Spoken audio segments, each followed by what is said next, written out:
Welcome, adjudicators, to another episode of Disputed, where two fictional characters go head-to-head, armed with only their advocates, and you will decide the outcome. Everything is disputed. Yeah. That was a great intro. I had a little hiccup there at the beginning, but that's all right. I almost played the wrong one, but we'll get to that one in a little bit. How are you, Damon? I am well. Things are interesting around these parts as per the usual. It's basically been my whole 2022. So yeah, good times. oh yeah. Good times when 2022. If I had a deeper voice, this would be sexy. Oh, yeah. Like that. All right, buddy. Why don't you go and introduce yourself? Wow, don't mind if I do.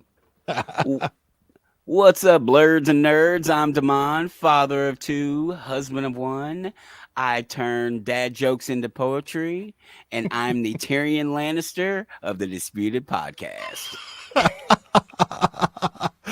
Oh boy. So yeah. I guess that does that make me the Hound or literally anybody else on that?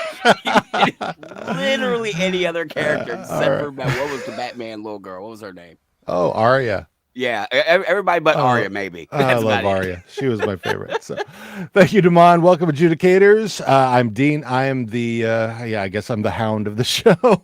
You can find me on so many podcasts that I've forgotten how they are, where they are, but you can find them over at podscare.com and check them all out from there. So, yeah, that's podscare.com. And so what do I do? We go Podscare, we do Disputed, we do The Wandering Type, we do How Are You Now, and The Boondocks, and then I'm sure there's other ones that are going to happen at some point. So because they always do. Well, yeah, there is that. Man. So let's talk about the last episode, man. We did better as far as the number of votes. Our goal, or at least my goal, is that we hit 20 votes for the episode, and we've gone past that. We hit 22, so that's good. So that said, this was a fairly lopsided episode. But with that being said, let's go ahead and let's go to the tape.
Oh man. I'm sorry I screwed that up because I should have brought that in as a separate video that I brought in because none of what we said came out, but that's all right. But everybody saw the video. Jason Bourne, the victor, and so first, let me say this. Thanks to Keith and Heather Mackey for the awesome WWE 2K22 characters that they make for us each episode. You can find them out on Twitter at Heather Mackey. It's HeatherMaki1. That's on Twitter. On Instagram, it's SOL Freedom 10.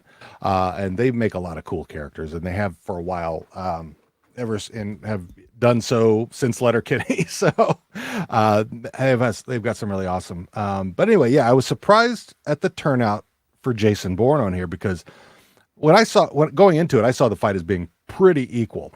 And now that the audience set up, even with my fuck up, Renee pulled out the win for Bourne. Bourne grabbed the lead and never looked back, winning by a score of 77% to Frank Martin's 23%. Wow. Yeah. That's the most lopsided victory we've had. That's the most lopsided match we've had so far, yeah? Yeah, pretty much. I believe so, yeah. We haven't had any that are that far apart, but yeah. So, yeah, congrats to Renee. Drake did a hell of a job. I mean, There's no doubt about it. But Drake came prepared for Martin. So did Renee, but Renee pivoted right then and there and took it over. And yeah, I don't want to say it was a pity. If it was a pity vote, it would have been closer. I think that, Renee brings a little something. He brings a little spice. Not that Drake brought his A game, but not, like I say, not all A games are equal, So, what's your thought on that? I thought, like you did, that it would be pretty close. I saw the characters as pretty even. I think I mentioned it last episode that I could easily see them in the same universe and doing a superhero team up thing. Like the battle that we just had would be like the beginning of the movie, and by the end of the movie, they're taking down terrorist organizations or fighting from orbit or whatever.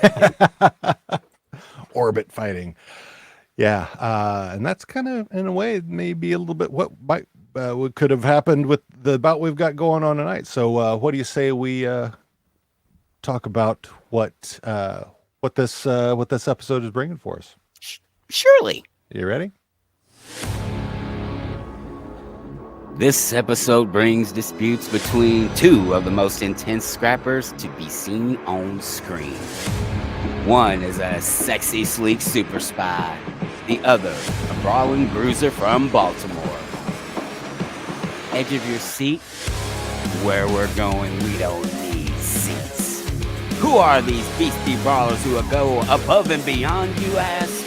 Only two of the most fearless fighters to favor film and TV. The Atomic Blonde, Lorraine Broughton, versus from the Expanse, Amos, Burton. Yeah. Woo! Man. Two characters that couldn't be farther apart, and dates of all of our scrappers, as well as space. So this is a scrap that's a bit out of time. So yeah, I'm looking forward to it. So how do you see this showing up for this evening? What do you think? Oh boy. As I see it right now, it's a clash in styles. The temperaments seem to be the same, but it's a clash in styles with the much smaller Broughton versus Amos, who's quite a bit larger, but both of them have similar ways of thinking of things. So it'll be interesting to see how this turns out. Yeah, I'm really looking forward to it, because they are both killers, literally killers. No doubt about it. I mean, now granted, I've only listened to a little bit of the Expanse books, but watching the show, Amos and Lorraine both will fight no matter how hard they're injured until somebody's dead. They don't care. So it's happening one way or another, it seems like. So I think both of them failed. I think both of them failed kindergarten because neither one of them play. They don't play. Does not play well with others. All right. So, let's, what do we say we introduce our advocates for the evening? And I'll bring in advocate number one. Our first advocate is currently 1-0 in the tournament. She got her win by advocating for Robert McCall, the Equalizer, originally from Seattle, but now residing in Portland, Oregon. Also 3 to 4 feet to my right. Friends call her Red, but I calls her Baby Girl. Make some noise for Tiara Walker.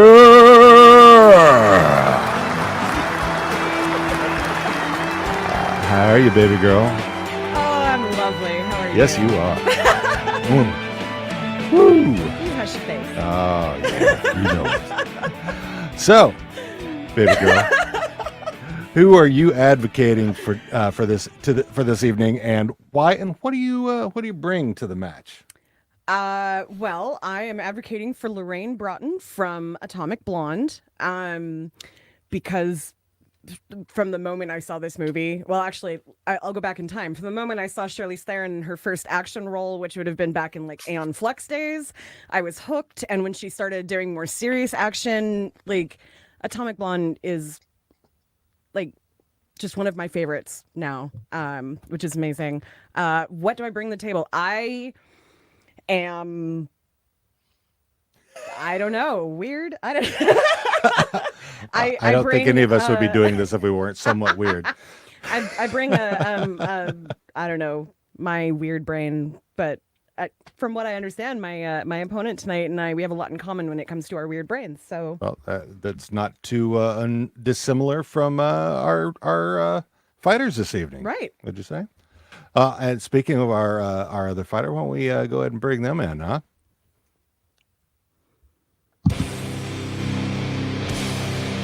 Our next advocate is making their disputed debut. From Wisconsin, now residing in Colorado. They have died 3 times, spent 7 minutes dead, and have their allergies tattooed on their arm. No nicknames needed for this advocate. Just give it up for Ben. Hello. Thank you for having me.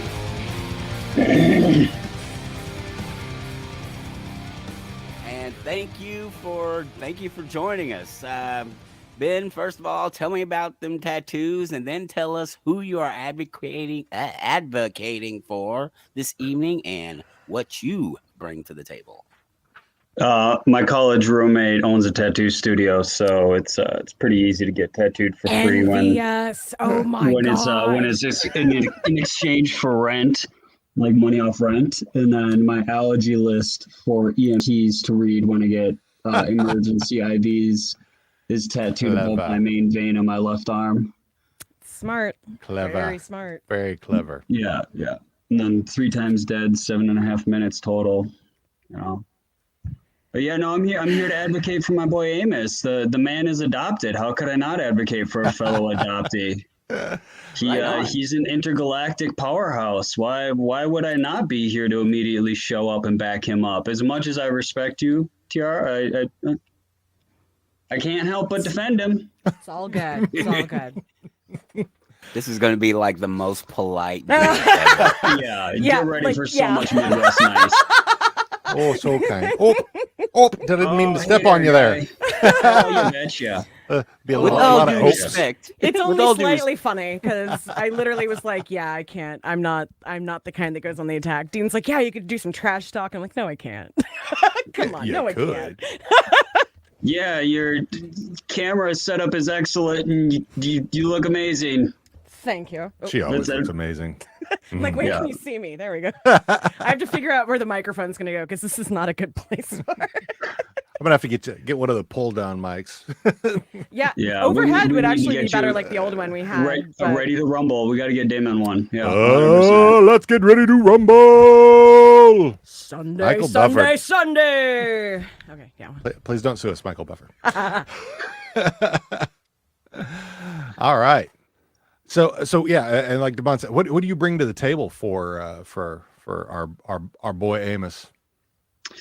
So Amos, not only am I wildly familiar with the book series, but very familiar with the TV show, And I went ahead and made sure to re-up my knowledge on not only his background, but his capabilities and the situations that he's found himself in order to progress not only as a person, but as a character across the series that he's in.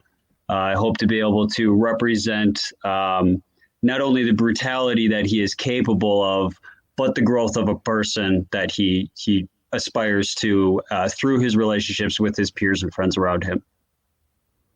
Yeah, sometimes brute force is good, but it's even better to undermine the enemy psychologically, and Amos does that well. Yeah, I will say we're fans of both. Oh yeah, Atomic Blonde and our what was it? The coldest. What was coldest night? Coldest night, right. Yeah. And the Expanse. Haven't gotten the sequel / prequel yet, but it's gonna happen. So I'm excited to hear what both of you have to bring to this. So the prequel, the comic book prequel, covers more of James McAvoy's character than it does Charlize Theron's character. So that's why it's not crucial. And just for the sake of people, I am going to be focusing more on the TV show version of Amos than the book version, because there's a lot more detail that some people who have enjoyed the show but haven't had a chance to read the books yet may not want spoiled.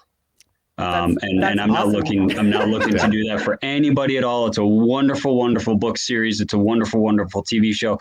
Just like the Atomic Blonde movie is absolutely wonderful. The comic is a wonderful short read. They really both elevate each other in different ways.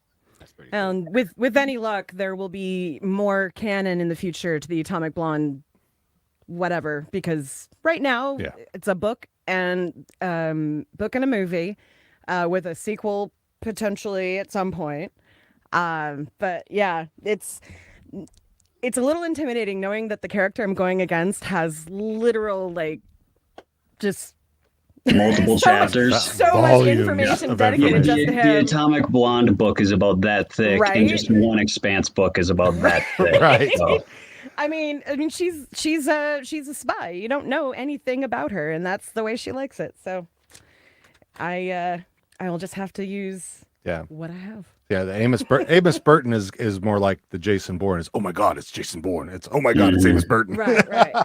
Yeah, if the thing that Alex, my wife, and I were discussing before the podcast was, if you see Amos coming at you, you know you're dead.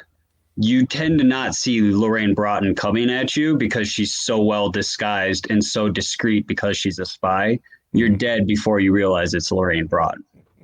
So you definitely have that going for you. Well, let's before we start making these arguments, let's go ahead and get everything set up. Get everything set up here. So I'm gonna jostle you guys around here a little bit. So let's go over the rules.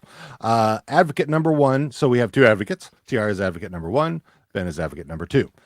We start with an opening statement from advocate number one, which will be 5 minutes at most.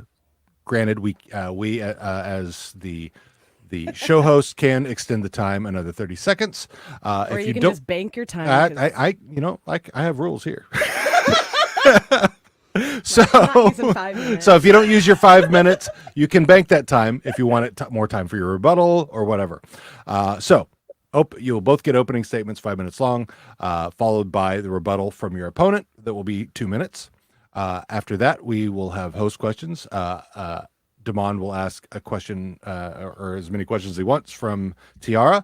I will ask as many questions as I need to from Ben.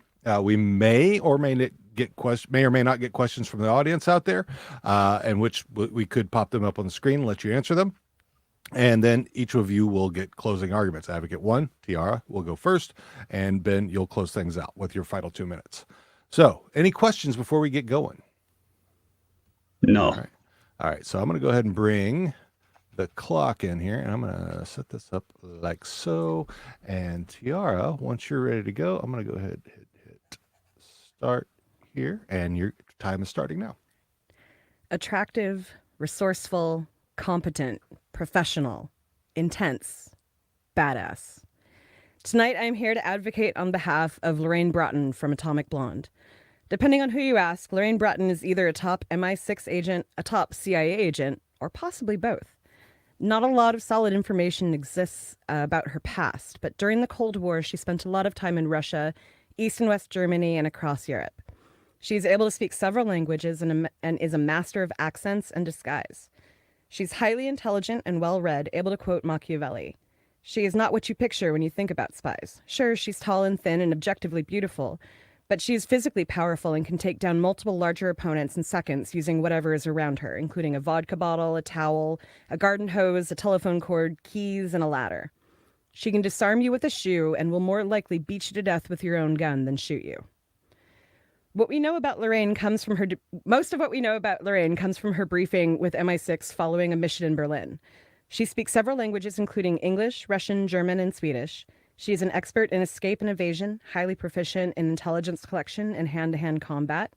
She's a firearms expert, but prefers not to kill unless the job calls for it. And she will not give up a fight until she is dead. Lorraine believes that empathy is a liability in her job. Innocent civilians are more complications than people to protect. She does not trust anyone, and her relationships are strictly a way to get information. But she's not feelingless and regrets the inability to trust and be trustworthy. I believe Amos and Lorraine would make a good team, where they do exist at the same time. Amos says, "The way I see it, there are only 3 kinds of people in the world. Bad ones, ones you follow, and ones you need to protect." This is pretty much how Lorraine operates. She has a strong belief that what she is doing is right. She's a soldier, a spy, and someone who gave up her entire life to do what she thought was right. I do not believe that she would fight Amos unless she was ordered to or he stood in her way. But if a fight was to occur, I fully believe that Lorraine Broughton would win. And I bank my time. All right. You're banking 2 minutes and 51 seconds. So good job. All right. Ben, I'm going to go ahead and bring you over, and then I'll start your 2-minute timer for your rebuttal. So let's see here. Oops. Let's see. And, Ready when you are. Yeah, give me a sec. There we go. All right. Let's go for it. Lorraine Broughton was trained. She was trained by a government. She's a weapon that's pointed at something and utilized. Amos Burton was not trained. He was born and bred in violence. Yes, Lorraine is exceptionally well skilled in deception and being a spy and the violence that may come with that, but she still has an ethics, a code of ethics that she follows that is a moral compass, something Amos lacks and has to grow. Lorraine may be efficient, but is she effective? She spends a significant portion of that Berlin fiasco trying to do one simple thing and gets stopped and stopped again for it. But Amos would get it done. He is efficient and effective. I bank the rest of my time. All right. You're banking 49 seconds here. And then give me a second. I'll bring up the 5-minute timer for your opening statement. So, oops. And start. Come on now. Stop. 5 minutes there. Oh, got to get used to this thing. Is it going? Boy, oh boy. Why is this? Okay, stop. It's wonders of technology. Stop. Here we go. All right. There we go. 5 minutes. Go for it. Amos Burton is a man, or as he's more colloquially known within his own universe, he is an earther. Because Amos Burton isn't limited to a city or a continent or even a single planet. He is a person that traverses the universe in a ship, in simple armor, from asteroid to planet, looking to defend those who need it. He is effective and efficient because he was born into violence in the city of Baltimore on the planet Earth as a young child, raised by an adopted mother who he loved fiercely only to watch die, carving him even that much more fiercely from the stone which he was cast. Amos Burton has to learn kindness. Throughout his growth as a character, he has to learn empathy. He is struggling to learn not to kill. He is more than capable, willing, and happy to, as displayed when he kills a doctor, when he kills multiple aliens. Ah, yes. Let us forget that he has not only fought humanity, he has fought existential science fiction threat in the form of aliens, literal aliens. So, well, yes, he may not have the fancy intelligence training of the U.S. government. Amos Burton has spent his entire life receiving training on the street, in Baltimore, on the planet Earth, and then out in space, where he also learned to be exceptionally effective with his hands as a mechanic, adding sheer brute strength to that muscular mass that he carries around with him. So yes, Lorraine may have her ability to move swiftly with a longer frame, but Amos is a brick shithouse. He will not go down lightly. I bank the rest of my time. All right, banking another 240 here. Let me write that down. And then we will get to TR and bring you over, T. And then I'm going to start the 2-minute timer here in a sec. And go. For the time that this was set, which would be 1989, there was no space travel. There is no way for Lorraine to travel the universe. However, she has worked all over the globe in ways that can only be imagined at this point because we don't have access to her case files. And that is the only thing really stopping us knowing of all of the things that she has done and all of the things that have happened to her. We don't know who she's fought or who she's had to kill or who she's saved because that is not the nature of spy work. The nature of spy work is to be quiet, whereas Amos is very loud. That's not anything wrong with Amos on that part, but just because they are such different styles, it doesn't quite match up when it comes to that. When it comes to the fighting itself, now there could definitely be a case for either one of them.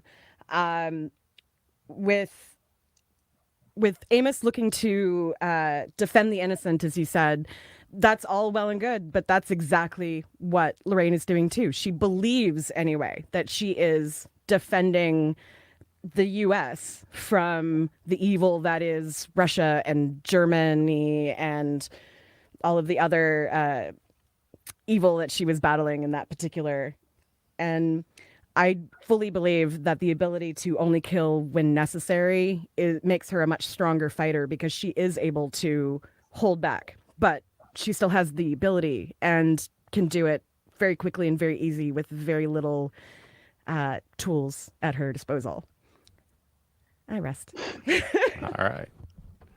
Okay, let me stop this here. So you're banking about 15 seconds there. So,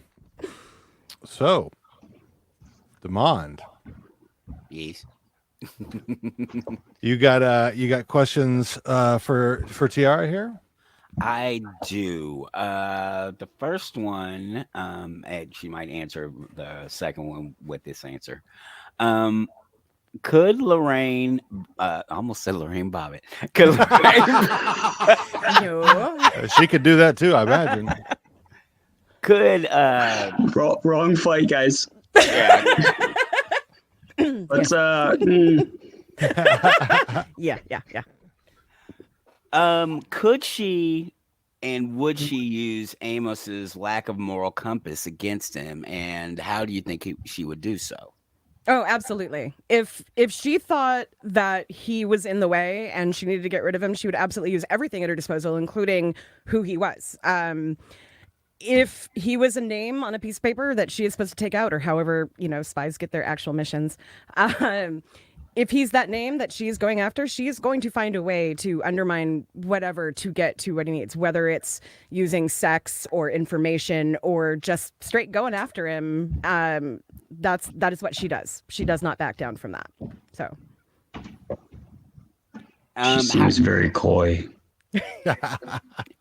If she got caught, having to square up because just the nature of this debate. If she got caught having to square up, how does she counter it? As a little person myself, I might actually be looking for some notes here. How do you think she would counter the size difference and the strength advantage? Well, in the movie, I cannot speak to the comics because I have not read them fully yet. But in the movie, she's constantly fighting men who are bigger than her, with bigger muscles, and she still comes out on top. She might come out completely bruised and battered, and let's be honest, probably has some broken ribs, or the actual actress got broken teeth doing the role. So like, absolutely, like, takes those hits and has to deal with them later, but willing to take those and not afraid to take them. So and I don't know off the top of my head the exact height of Charlize Theron, but she's really tall, so I'm saying in canon that Lorraine Broughton is as tall as she is. So like, she moves really well for someone who I'm assuming is somewhere around like 5'10". And she does that in 6-inch heels sometimes. Like, she can move really well to get away from anybody who's going after her. So Am I allowed to also help her defend this? Because sure. in the comics, she solves fights just with sheer brutality. Everything around her becomes a weapon. She turns into a MacGyver. It is right, and I heard that. Excellent. I just hadn't gotten to all of the specific information. I know that it's one of the reasons why I liked the character. Even in the movie, they kind of showed it, not as much as I know is in canon, but like my previous character, Robert McCall, looks around and knows everything that's around her, so that if that situation happens, she can grab a pen or a bottle or a plate or whatever is nearby. She knows it's there and she's going to use it. So yeah, thank you for that, because that is something I knew but didn't know. They do a good job of it in the movie with the stairwell fight sequence, where she utilizes not only what's in the stairwell, but what she's taking off of the agents or the men that she's fighting. It's exceptionally well done in the film. So Ben, I want to ask you. Yes. If Amos, now we know where Amos grew up, in a brothel. Mm-hmm. So how would he compare, if they went toe to toe? How would he fare compared to her, both of them having to wear 6-inch heels? Honestly, I think fine. I think so? Amos would be completely fine. He grew up he lightly touching on the books. He was born kind of illicitly or illegally to a sex worker, and is raised by a friend of his mother's. And she is portrayed in the TV series. It's Lydia, but she teaches him as much compassion as one can be taught in a brutally violent brothel. But I without a doubt think that he would be just fine in heels. You could put him in a dress and heels and all day long he would be fine. He doesn't. Lorraine may look for weapons around her to utilize and be efficient in that manner. He, from a very early age, he utilized what he had, which was his fists. And so he is very, very efficient and effective with what he has on him. And to be honest with you, I think giving him 6-inch heels, you would just give him another weapon and kill somebody with it. I legitimately think he'd use it to drive like through the eye socket into the brain, or you could go up through the softer part of the jaw into the soft palate. Well, Lorraine used her heel to subdue the dude in the car when he absolutely was about to kill her. So yeah, I think she hooks him in the mouth with it. Right? That'd be a heel fight. She beats him a couple of times. Like, it doesn't show it like piercing any skin, but she beats him a couple of times and hooks him in the mouth to like get him out the door. And yeah, that's an amazing scene, by the way. I love that. Yeah, it's phenomenally well done. That's why this going into this fight was so exceptionally difficult, because it's not that, this character's, we have weak characters. It's that they are so evenly well paired that we have to go with, like, I have to go with the space angle and you have to go with the espionage angle, because otherwise, exactly. it's really, I'm really curious what the audience is going to say about this one, because it comes down to could Lorraine fight in zero gravity? That was going to be a question I had, because Amos has grown up, or has spent a lot of time in zero G, having to navigate that kind of balance in his life. Yeah. I think she could. Yeah, I think she would adapt instantly. I think that if she was in that universe, she also would have grown up with all of that. Like, you got to take that into account. Like, if we're putting them into each other's, we have to imagine that they grew up in that world. And we can we'll Jason X her. We'll cryogenically freeze her. Send her into space. Let's do that. Okay, let's do that. I feel like her intelligence and her ability to read everything around her so quickly, she would figure it out and figure out how to use that to her advantage to move around in ways that she never had before, and will almost gymnastic, so it may not be something that she's used to, but I feel like she would adapt pretty well. And side note, just because we haven't really talked about the sexuality part, which is a big thing in being a spy, in my head, and again, this is headcanon, this is not real canon, but this is headcanon, but in my head, as soon as you mentioned Amos and 6-inch heels, I just imagined bisexual Lorraine Broughton in 1989 going, oh. So... Yeah, pretty much. Yeah, I do. While I do agree that that they would probably pair well together. We do know that Amos has no issue with taking out those he has loved. Mm-hmm. He took out Marianne. I won't say Mary. I'll never call her Marianne because that's right. I love Jess Salguero and she's awesome. Right. Lorraine was not presented with any kind of opportunity to have to kill someone that she cared about, because when she cared about somebody, she still would tell them this is going to end in a bullet. Like, she had a lover in the beginning of the movie and he died, and she immediately was like, okay, I'm going to cry about it, then I'm going to burn his picture. And then later she had a lover who was killed and she's like, God damn it, I told you to get out of here. Well, I got to move on with my life, because it's the nature of the job. But it's your job. But it's your job. She's not going to be the one to fall Amos. in love. Right. She's not going to be the spy that falls in love and like in Chuck, like we've been watching. She's the spy that's like, I'm going to use you for everything I can, and when you are no longer something that I can use, I'm not going to have anything to do with you anymore. And the past is the past, and it's sad, but now I'm going to move on. I absolutely concede that. She is exceptionally well trained and able to separate herself in a situation from her emotions and what is happening. Mm-hmm. And Amos could very easily be manipulated, whether by her or by somebody else, into maybe not necessarily, killing himself. I don't think he's going to do that. That's not something that seems like he could be so well manipulated into, but 100% he could be manipulated into a very adverse situation by Lorraine, because she is so exceptionally intelligent, not just with regular intellect, but with emotional manipulation and recognizing the things within another person that she can pinpoint and then press on.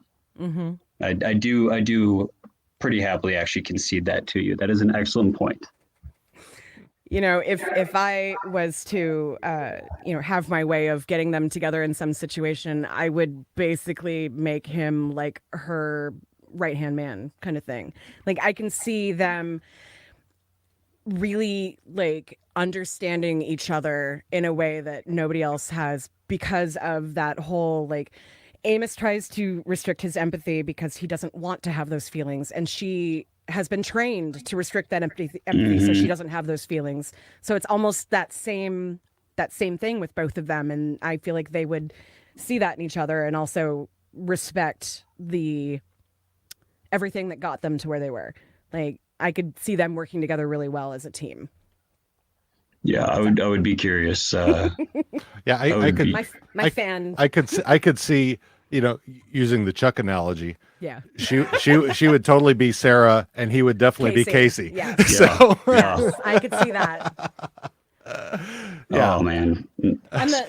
And Delphine could absolutely be Chuck, because she was so sweet. Adorable. In the near future, can we do a revisit of this after you've had time to read the entire comics? Oh, hell yeah. I would Or love can that. we just talk? Because I mean, yeah, we follow each other on Twitter, so yes. Oh man, because we just need to have a conversation. Some stuff happens. I feel like there should be like just after parties. So so- after parties at my place, guys. We'll get to how it goes.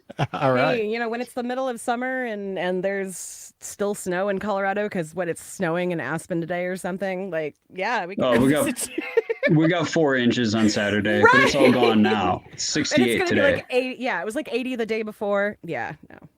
It was 88. It was 88 the day before. All right. So TR, All right, yes. let's give your closing statement do if the you're official ready. So here we go. Some would call Amos a sociopath, but I think he and Lorraine are kindred spirits. Though we know Amos came from abuse and trauma and consciously restricts his empathy, Lorraine's childhood is a mystery. Something has turned her into an elite spy who shuts off her own emotions in order to survive. She is brutal when crossed and only kills when necessary. She's never out of control of her emotions and is skilled at escaping attacks. In other words, Lorraine is a professional. I know we are only using Amos from the Amazon series, but a friend of mine gave me a scene from the books that I feel is highly relevant to this particular fight. Amos fights Bobby and she wins. In the show, he calls himself a talented amateur and Bobby a professional. He says that he would lose because he would lose to a professional. Again, Lorraine is a professional. Even Amos would say that she would win. Very nice. All right. Stop that a sec, and then we'll bring you in, Ben, and go for it. At the end of the day, Lorraine Broughton is a trained agent of the planet Earth. She's used to being pointed somewhere and being fired and told to kill. She has killed in the line of her job. Amos has killed for fun. Amos is in no way restricted with his morals. He learns them as time goes on. He grows into them, whereas Lorraine is restrained by the laws of the government, the laws of the world around her, and even at times the laws of gravity, whereas Amos is not. He is free to murder and rampage across the solar system in a lawless universe, and has done so on several occasions. And yes, Lorraine has absolutely had the training and is a professional, but Amos got his name, Amos Burton, from the books by killing an actual gangster that was running the crime scene in Baltimore named Amos Burton and then stole his identity. So you tell me, trained agent, man who killed literal drug lord. I'm going to go with the amateur. His morals are a little more questionable and he seems faster to pull the trigger when needed.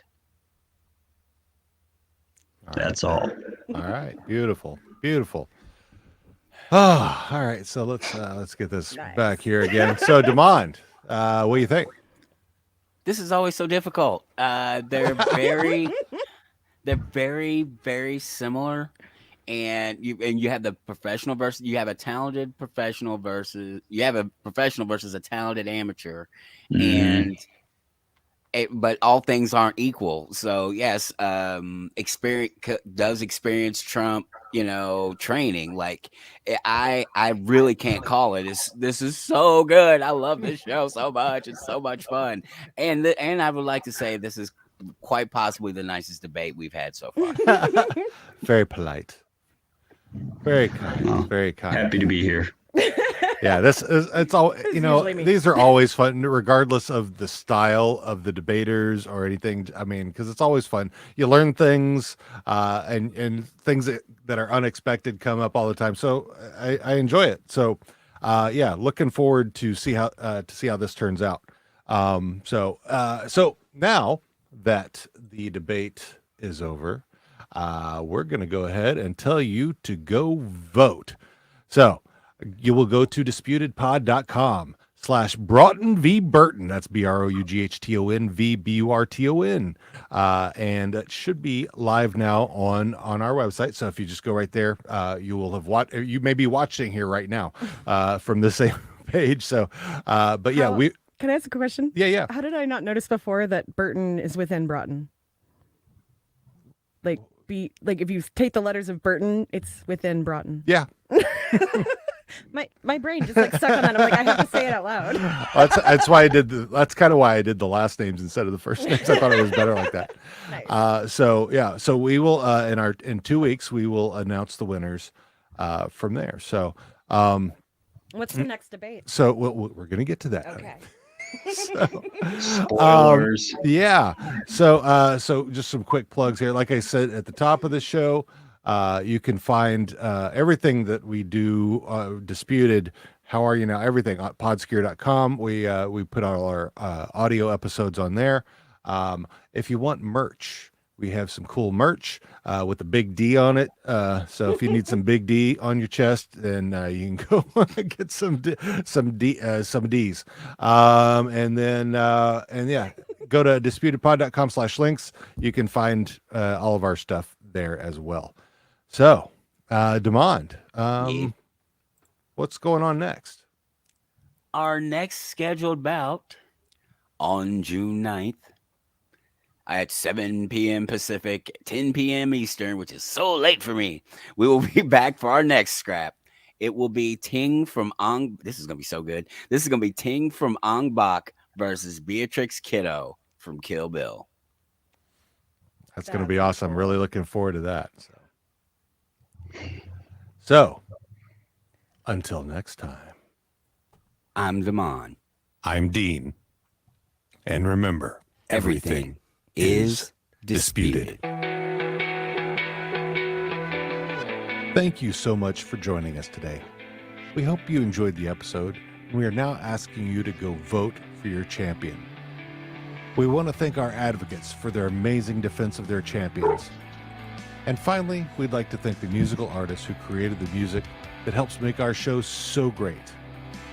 We've got Hard Fight by Tajirigis, Game Changer by Icolix, Fight Club by Evil Bear Boris, Fight Makes Right by Atake, and This Party Sucks by Done With Fish. They can be found on freemusicarchive.org or on artlist.io. See you next time.